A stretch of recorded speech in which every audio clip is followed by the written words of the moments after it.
Welcome to Big Blend Radio with your hosts, Lisa and Nancy, editors of BigBlendMagazine.com.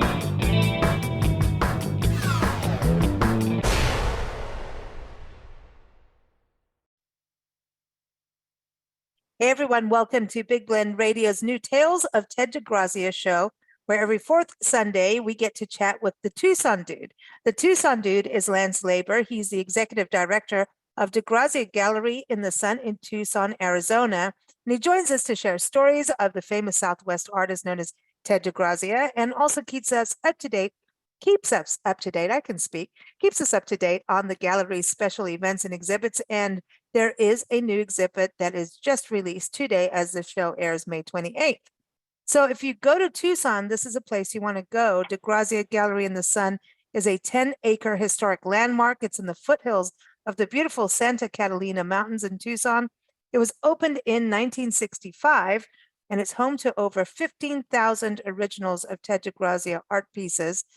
And then there's 6 permanent collections you can see, and then the rotating exhibits, which we'll talk about today. But first, welcome back, Tucson Dude. How are you doing? I'm good. Thank you, Lisa. Thank you for having me.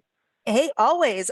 We love our fourth Sundays with you. It's so cool to kind of go through some of the older stories of Ted DeGrazia, because I know more and more people are learning about him. And you're getting into the warmer weather, and I tell people all the time, you go to Tucson, you can go hike in the mornings, hike in the evenings, but before you have your margaritas, go into the gallery for a little bit of cooler respite, because you're air conditioned. It's beautiful to just browse the halls of DeGrazia's art and go see what's new, and also revisit. I like the permanent exhibits. Every time I've gone to the gallery, Nancy and I just, we want to go back, because there's always something new in those permanent collections as well as the new ones. So do you find a lot of people come out and say, hey, we're getting out of the midday heat and coming into the gallery for some color?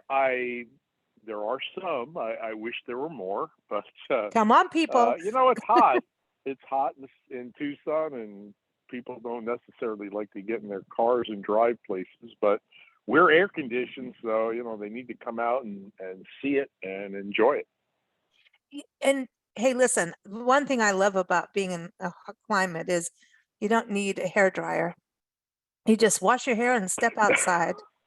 And everybody who knows me knows I don't do my hair, so it's this is an extra point for me, but not for anybody seeing me. But it's just a cool thing about Tucson but also like May is like saguaro blossom day, or it's month, I should say. Is that happening now at the gallery? Or everything is blooming everywhere. All the cactus are blooming, all the saguaros are blooming. Yeah, it's that time of year. Things are really, really exploding. It's spring. And for those who haven't been to the gallery, this was, a hand-built gallery. It's adobe. There's a mission on the property. There's also DeGrazia's home, where he shared with Marion. There's also the little gallery that is used in the late fall and winter months, showcasing different visiting artists. But there's a cactus corral in the main part of the gallery building. Oh, don't forget the nuns' quarters. We can't leave out the nuns' quarters. But the cactus corral, you said this was actually a horse corral at one point, but now it's full of cactus, and you've got that beautiful Yaqui dancer fountain that's out there. Yeah, the corral, DeGrazia used to have horses, and they used to ride around the area because there was nothing around there, nothing but desert, and when he got a car instead of a horse, the cactus corral became a cactus corral instead of a real corral. So the one thing we need to bring up is that Ted DeGrazia was born on Flag Day, June 11th. It's June 14th, excuse me. Why did I think the 11th? June 14th, right. June 14th. Hello, Lisa. June 14th, I always think, it's Flag Day. I'm like, it's DeGrazia's birthday. So I think that's, if he could have his own flag, he would, wouldn't he? I think he would do it. Yeah, sure. He probably made one. We just don't know yet. But That's his birthday. He was born June 14th, 1909, passed away September 17th, 1982. And so you've got his gravesite at the property as well as Marion DeGrazia. And I believe she's kind of in the tree, and then he's under the Christmas Uh, tree. he would no. He was actually buried. He has a grave site. She before she passed away, she asked me to plant a mesquite tree next to the grave site because she wanted to be cremated. So we put her ashes in the tree, and it's a big tree that it's got a million little angel statues around it. People over the years have added these things, so it's kind of an interesting little place. Excuse me. But yeah, and so when you go, his gravesite is there, and then there's like the Christmas. I always remember the Christmas tree, but there is the actual burial ground there. And this is airing on Memorial Day, so we can memorialize him on this time frame. And Memorial Day will also be the anniversary of the fire. Oh, that's right. Yeah, it'll be 6 years. It was 2017, so that's another anniversary, a weird anniversary. That is a weird anniversary to think of. But and when we talk about the fire, it's the mission in the sun that DeGrazia had built. It's a go-to place for locals to go in, and it's because it's like an altar. You go there and light candles, and that's kind of what happened. Some people get married there. If you had it, and it got rebuilt, but that was a big deal because it was the roof that you kind of had to rebuild, but that was a big ordeal with it being adobe. And the mission was gutted. Adobe doesn't burn, so the building didn't burn down, but we lost the roof and we lost all the windows and the doors and things that all had to be rebuilt and restored. And they did a great job. They did a wonderful job. So that's kind of the history of the place. But people are still using it. People are still getting married there. It's all good now. So everyone, when you go there over the weekend, just kind of think about all the work that went back into restoring it, and that was a crazy thing. But now people can still use it as an altar destination, as a wedding destination, or are there absolutely. rules? Oh yeah, I mean, Okay. it is what it is now. I mean, it's exactly the way it was before, except we lost a lot of the murals on the walls. They saved what they could, but besides that, it looks exactly the same. It's a beautiful little church, and people still use it all the time. You got it's definitely a piece of the property it's a huge part of it. So, but going back to his burial site, because it's kind of one section of the grounds, as Marion's tree. Is it blooming yet, the mesquite tree, or is it already bloomed? I feel like it's after the Palo Verde time. The mesquite, did it bloom yet? No, the mesquite trees right now are just starting to leaf out. They're leafing out, and I mean, they're starting to bloom a little bit. But mesquite trees really don't bloom like Palo Verde trees that bloom really yellow. I mean, it's the colors are exploding out here right now. Oh, the desert orchid trees. Oh my gosh, I miss the orchid trees. Oh my gosh. That's very nice. Making me homesick again. But there's that Christmas tree there. Like I always felt like it's a different, you know what I mean? There's like that. It's like a Christmas tree out there, but it's not a tree. Well, it's like that was Marion DeGrazia's idea. We just had some flagstone laying around, and she said, "Oh, I want you guys to build a Christmas tree next to DeGrazia's grave," and so we did. People put their little offerings on it, and they put their pennies and their change, and they make their little prayers, and it's a really nice little place. So it's all next to the mission. It's all in that same section. Correct. Yeah. Now, you've got right now a brand new exhibit opening today, as this airs today. And this is called DeGrazia's Beggars. Now, this is interesting. So from what I was reading, that this was a series of beggars that continued, like he did this, since 1940 all the way till when he passed in 1982? Yeah, I mean, that was a subject that he covered over his career, and in his early days, in the late 20s and in the 30s, his subject matter was really, really sad. You know, the beggars and peasants and just regular rank and file people, and mostly in Mexico.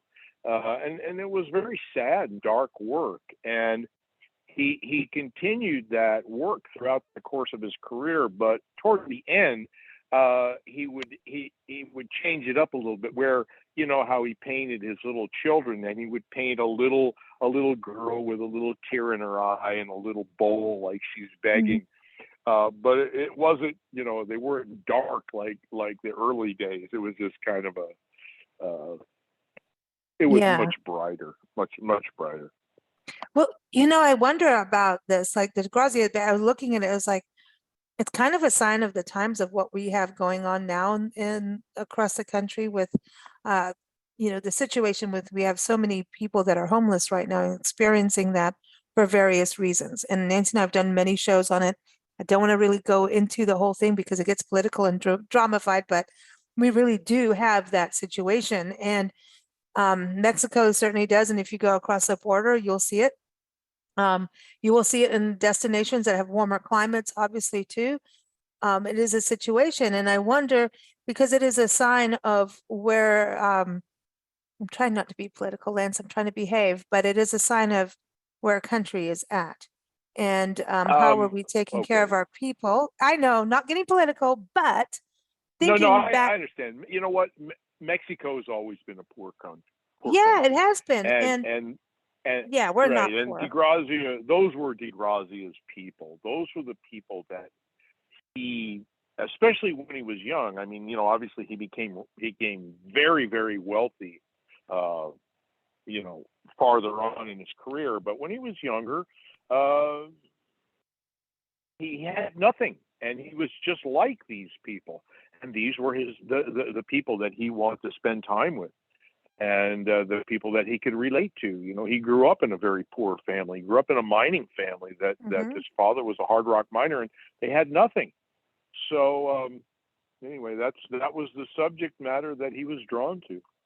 And at the same time, do you think when he went to Mexico and, was working with Diego Rivera and Jose Orozco, that with their work about standing up for people and workers' rights and people's rights, that kind of, attached it, like aligned with his sensibilities too? I think DeGrazia always identified with the worker and the working class people, because that's what he was. It's a weird thing when you're very poor in your life, and then all of a sudden you become very, very wealthy, and it changes everything. But he still had his sensibilities about this, and he still had his love for the regular people. I mean, even when he became rich, and this is where he went. He went to see his Yaqui friends, and that's who he partied with and drank with and hung with. And the Yaquis, that's the thing about when you go in the Cactus Corral, you'll see that Yaqui dancer.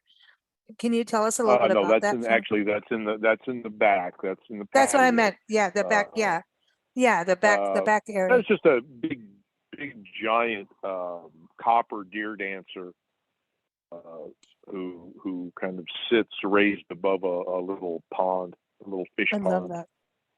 Beautiful. It's a beautiful thing. It's I love an that absolutely gorgeous sculpture.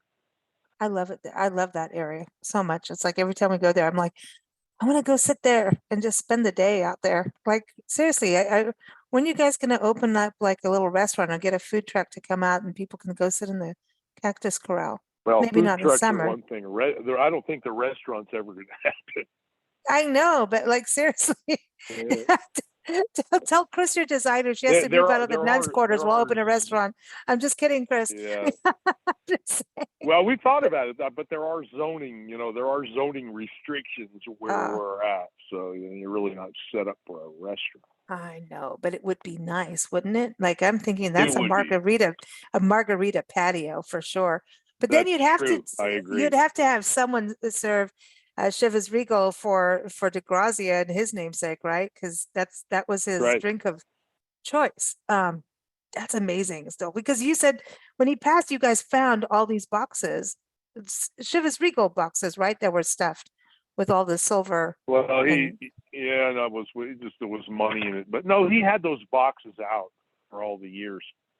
wow. They were big silver boxes. He thought they were kind of arty looking, so he piled them up, and people would always wonder, gee, why are there 50 giant Chivas Regal boxes there? And it's because that was his favorite drink. And people used to give him, they give him boxes and stuff for his birthday. Wow. Politicians and all the big wigs in Tucson around the state. Lee Marvin. I'm just bringing it back up for the Yeah, fun well, of I it. think Lee Marvin just helped him drink it. Yeah, exactly. It's like I could see DeGrazia. Hey, Lee, I got another another Chivas Regal bottle as a gift. You Oh want to come yeah, no, over? It's like I'm a sure party. that went on all the time. Those Oh guys, my gosh. that went on all the time with them. Well, that's something to touch on since it's Memorial Day weekend that this is airing, that Lee Marvin did serve in the military and was pretty Lee Marvin prolific. was a war hero. Thank you. Yes, exactly. He was a war hero.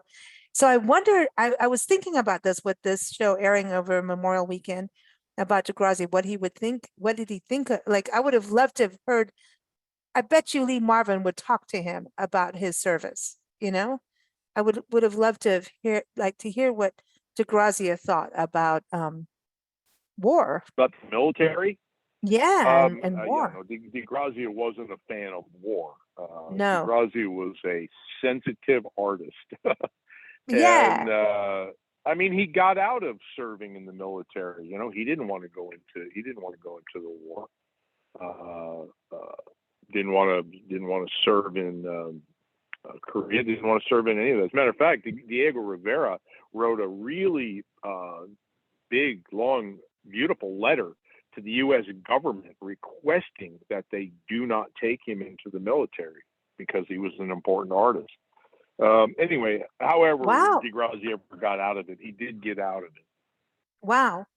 So there you have it, right So on Memorial Weekend, everyone. There you go. But that is about like everybody's got, well, no, because certain people are, hey, this is better suited for you, And I also think what's interesting about what his work with all his art of like Father Font, like Father Font did travel with expeditions, and you've got to think about the expedition like Juan Bautista de Anza, that, so these were, military expeditions, even though, they had all these women and children and men following on foot and founded the Presidio of San Francisco.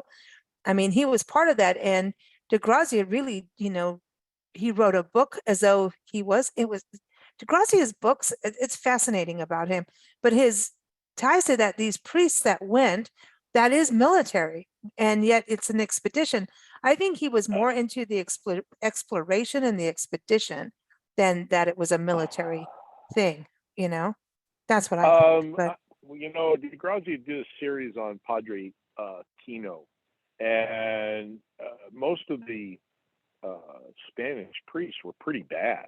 I think, DeGrazia loved the Indians here. And when the conquistadors came, they were real jerks. Mhm. So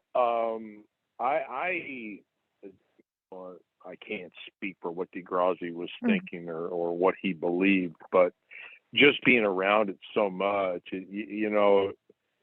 I'm sure he was very, very anti conquistador. That's just what I Right. think. Yeah, because it's about I can't back that up. no, but it's but when you go they were very exploitive of the Indians, and here they weren't quite that bad. Father Kino wasn't really exploitive of the Indians, and Exactly. he treated them very kindly, and that's why DeGrazia was wanted to do that series on him, because he loved the Indians the way DeGrazia did, and he just felt that kind of kinship with them, I guess. Yeah, Father Font and Padre Kino, those were the two that I think were like more of the more humane and caring of what you were talking, you know what I mean? What was going on. Yeah, And I yeah, do. those were the two. And DeGrazia kind of is, captured that. And when you go to the gallery, people, that's why I bring all this up. Ted DeGrazia is not here, and all we can do is speculate on what he has painted and crafted and done in his art, whether it's music, whether it's jewelry, whether it's pottery. I mean, textile. I mean, he did a little bit of everything. Speculate on this, and then he did leave notes, and things. So Lance knows a lot of the history, but it's like you know, it's fascinating, and to just kind of like, wow, this Renaissance man and what he thought. And I think he always stood up for the people, like you're saying, 100%. And I think that even about the landscape, the native landscape, I think he was that way too. I mean, I wonder what he would think about developments everywhere and stuff like that. He would probably He want to hated it. see, He yeah, hated it. He probably would have left his gallery once the city started to grow up around there. I have a feeling he would have left. He hated it. That's why he yeah, moved up there in the first place. right. Yeah, The because that's one of city the oldest surrounded his areas. Yeah, and oldest yeah. untouched The areas, city right? surrounded his first gallery, and he got out of there. And he went up in the foothills where there was nobody up there, and he built his gallery up there. And then it took about 20-25 years, and the city continued to move northward and grow up around him. And I don't think that he would have stuck around there too long. Mm. If he had a longer life ahead of him, he probably would have found another place to go. Wow, wow. Well, I understand that. I mean, don't we all want some solitude, you know? And what's interesting Yeah, about Tucson yeah. and that whole region is you've got like Tohono Chul Park near you, and that was created from people's resident gardens. So it was kind of more like mm, I can just, I'm trying to get a sense of Tucson at that time frame, right? Of when he built everything and what, if people were living there, they had bigger properties, it seems like, with more vegetation that When they De, were caring for. when DeGrazia started building up in the foothills, there was probably less than 200,000 people in Tucson, Oh, or wow. maybe around 200,000, 250,000. Now there's more than 1 million people, Mm. and so it's just a completely different place. Mm. It's nothing like it was. Wow, it's interesting because you think Tucson is over 1 million people and you don't feel that when you live there. In some ways you would because you've been there. You were born and raised there. Well, it's really spread out. So Yeah. people live on 210, seems like 220 square miles of city. So they're all spread out in every direction. So it doesn't seem quite that many, but it is. It's a And beautiful and amazing city. It just it is. doesn't feel like it. It just feels like you go from a neighborhood to neighborhood. That's how I feel about it. And it's spread out, like neighborhoods that are spread out. You have this giant blue sky.